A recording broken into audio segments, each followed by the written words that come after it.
लेकिन ये कैसे, तारक साहब यही समझा दीजिए कि ये कैसे समझा जाएगा, क्योंकि ये तो आप जो मेंशन भी कर रहे हैं कि जॉइंट सेशन से ये पास होके वापस से सदर साहब के पास आएगा, और सदर साहब अगर वक्त ले लेते हैं या 10 दिन उनके पास हो जाता है तो ये failing which such assent shall be deemed to have been given, ये तो आर्टिकल 75(2) का हवाला आप दे रहे हैं, जो कि एक सेकंड फेज है। और 3 में जहां पर आप बात करें कि अगर प्रेसिडेंट ने असेंट दे दी है इस पर, तो it is deemed to have assented to a bill, it shall become a law and called an act of Majlis Shura. तो ये तो आर्टिकल 75(3) का हवाला है। अब ना तो सदर साहब ने असेंट इस पर आया है, ना इतराज के साथ उन्होंने वापस भेजा है। आपको नहीं लगता कि आइन भी इस पर खामोश है, क्योंकि नेशनल असेंबली ऑलरेडी नहीं है, तो जॉइंट सेशन में तो ये आया ही नहीं।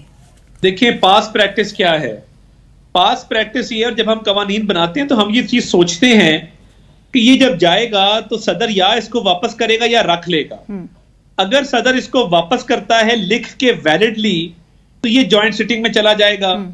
अगर सदर इसको वापस नहीं करते और अप्रूव भी नहीं करते तो 10 दिन के बाद ये लॉ बन जाता है। आइन के मुताबिक ये पास प्रैक्टिस यही रही है कि जहां पे असेंट भी नहीं है, जहां पे रिटर्न भी नहीं हो रहा, वहां पे वो कानून की शक्ल इख्तियार कर जाता है। और माजी में कई कवानीन ऐसे बने हैं। राइट, बट तारक साहब, कतई कलामी की माफी, लेकिन मौजूदा इस आर्टिकल को देखते हुए जो अमेंडेड फॉर्म में भी नजर आता है, उसमें नजर आता है कि 75(1) जो है उसमें तो 10 दिन की बात की जाती है कि अगरचे सदर साहब की जानिब से असेंट आता है बिल पे, या फिर इन द केस जो कि वो 75(1)(b) का जो हवाला दिया गया है, other than a money bill, सदर साहब जो है वो बिल को वापस कर सकते हैं with a message requesting that the bill or any specified provision thereof be reconsidered and that any amendment specified in the message be considered. तो यानी कि 10 दिन वाला हवाला 75(1) में तो यही मौजूद है कि ये दो ही सूरत उनको दी जा रही है कि या वो असेंट कर रहे हैं या वो वापस एतराज के साथ वापस भेज रहे हैं। लेकिन जहां पर 2 की जो आपने बात की, और अगर ये माजी में भी अगर ये प्रैक्टिस फॉलो की गई है, तो that definitely is not in line with the constitution, जो कि ये प्रोविजन जिस तरह कह रही है। अगर 75(3) को आप पढ़ें जी, 75(3) में है कि आइदर ही हैज असेंटेड और he is deemed to have assented. अब डीम्ड टू हैव असेंटेड की देखिए ना क्या सूरत है। एक ये है कि वो पहले 10 दिन के पीरियड में आप खामोश हो जाते हैं, उसको आप वापस नहीं करते, या फिर जॉइंट सिटिंग से वापस आता है और फिर आप खामोश हो जाते हैं। देखिए, सदर के पास, सदर कोई मशीन तो नहीं है, सदर कोई खुदा ना खास्ता कोई आर्टिफिशियली इंटेलिजेंट बीइंग तो नहीं है कि जो ना असेंट करेगा ना रिटर्न करेगा और फिर भी कानून नहीं बनेगा। देखिए ना, उसकी एक प्रोविजन है कि 10 दिन के अंदर उसने कानून बनना है। डीम क्या है? डीम ये है, और 75(3) को अगर आप पढ़ें तो डीम वहीं पे है जहां पे सदर ने ना असेंट दी ना उसको रिटर्न किया। अगर रिटर्न करते तो और बात थी, असेंट देते तो और बात थी। सदर को किसने रोका था रिटर्न करने से? और उनको पता था, उन्होंने खामोशी 10 दिन के बाद क्यों तोड़ी, बल्कि 12वें दिन तोड़ी जब गैजेट नोटिफिकेशन हो गया। अब उनका, आप देखिए ना, अब बिल्ली थैले से बाहर आ चुकी। उनके सेक्रेटरी का लेटर आया है और उसने कहा है कि ना मैंने गफलत बरती, ना सरफे नजर से काम लिया, ना ताखीर से काम लिया, मैंने ये फाइल्स पुटअप कर दी थी। वो आज भी सदारती चेंबर में फाइल्स मौजूद हैं। अब सदर साहब ने he has tried to play over smart, जो कि उनके ओहदे का मिसयूज भी है, और उनको सदारती ओहदे को इस तरह बेतौकीर नहीं करना चाहिए था। और माजी में कई लॉज हैं जो 10 दिन के बाद लॉ बन जाते हैं, वो फिर वापस आने की शिक और है कि वापस आएंगे तो जॉइंट सिटिंग में जाएंगे।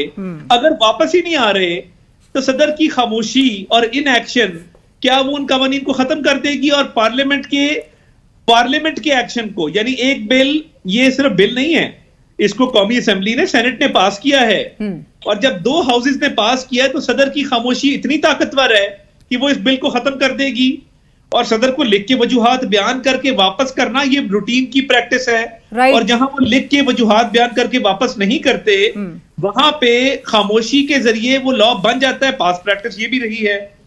सदर साहब को बहरहाल नोट लगाकर मतलब बिल मुस्तरद करना जरूरी है।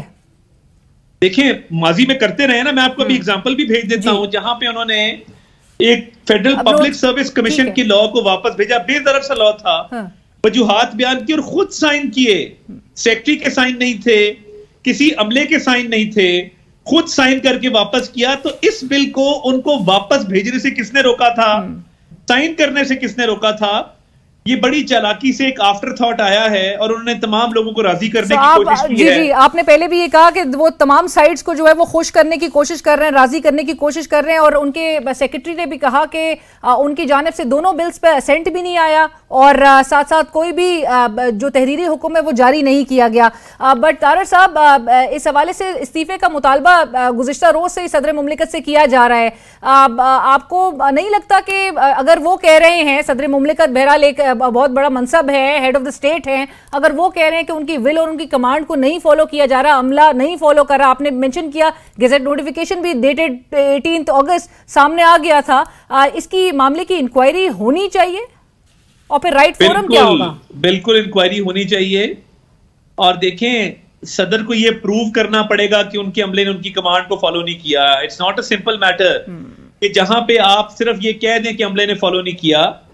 यानी देखिए ना, मैं एग्जांपल दे चुका, यानी आप बाखबर सदर हैं, आप मीडिया भी देखते होंगे, आप अखबारात भी पढ़ते होंगे, तो जो बिल वापस हुए उनका चर्चा किया, बल्कि सदर ने ट्वीट किए बिल वापस करके कि मैंने फलां बिल वापस कर दिया है, फलां बिल जो है वो रिटर्न किया जाता है। तो इन बिल्स पे खामोशी क्यों थी? और अगर आपकी खामोशी थी तो फिर उन बिल्स पे आपने नोट क्यों लगाए जो रिटर्न किए, उन पे ट्वीट्स क्यों किए? ये बदनीति है और इंक्वायरी तो सदर की होनी चाहिए। और आपके ख्याल में तारर साहब, ये सदर साहब ने अपने पर्सनल अकाउंट से क्यों आपके ख्याल में ट्वीट किया होगा? क्योंकि हर चीज तो उनके ऑफिशियल अकाउंट से आता है सदर मुमलिकत की। देखिए, ये पर्सनल अकाउंट से इसलिए किया है कि उनको पता है कि दाल में कुछ काला है। तो मेरा ख्याल है कि वो सदारती ओहदे को थोड़ी सी ग्रेस उसकी बचाना चाहते थे, तो उन्होंने कहा कि मैंने बाय गॉड लिख के अगर झूठ बोलना है तो मैं प्राइवेट अकाउंट से ही बोल देता हूं। सरकारी अपने ओथ का, अपने हलफ का इतना भी इनराफ ना करूं कि लोग जो हैं वो बिल्कुल ही मतलब मुझे डिस्कार्ड कर दें और डिसरिगार्ड कर दें। और आखिर में अपने ट्वीट के उन्होंने बहरहाल ये एक्सेप्ट भी कर लिया कि ये लॉ का इतलाक जिन जिन लोगों पे होगा तो उनसे माफी मांग के it's also an admission that it's become a law and president is definitely admitting this fact as well. But last में मैं जो इंक्वायरी के हवाले से आपसे पूछी थी, right forum, what do you think should be the right forum कि ये इंक्वायरी इसकी तहकीकात होए? देखिए, सदर खुद रिलक्टेंट हैं तहकीकात के लिए क्योंकि उन्होंने गलत बयानी की है। उनके सेक्रेटरी का तहरीरी खत आ जाना और इन राइटिंग उसका कह देना कि सदर मुमलिकत झूठ बोल रहे हैं, गलत बयानी से काम ले रहे हैं, तो सदर मुमलिकत को चाहिए ना आप सबूत पेश करें। इंक्वायरी तो हो जाएगी, मगर इंक्वायरी से गुरेजा सदर मुमलिकत खुद होंगे।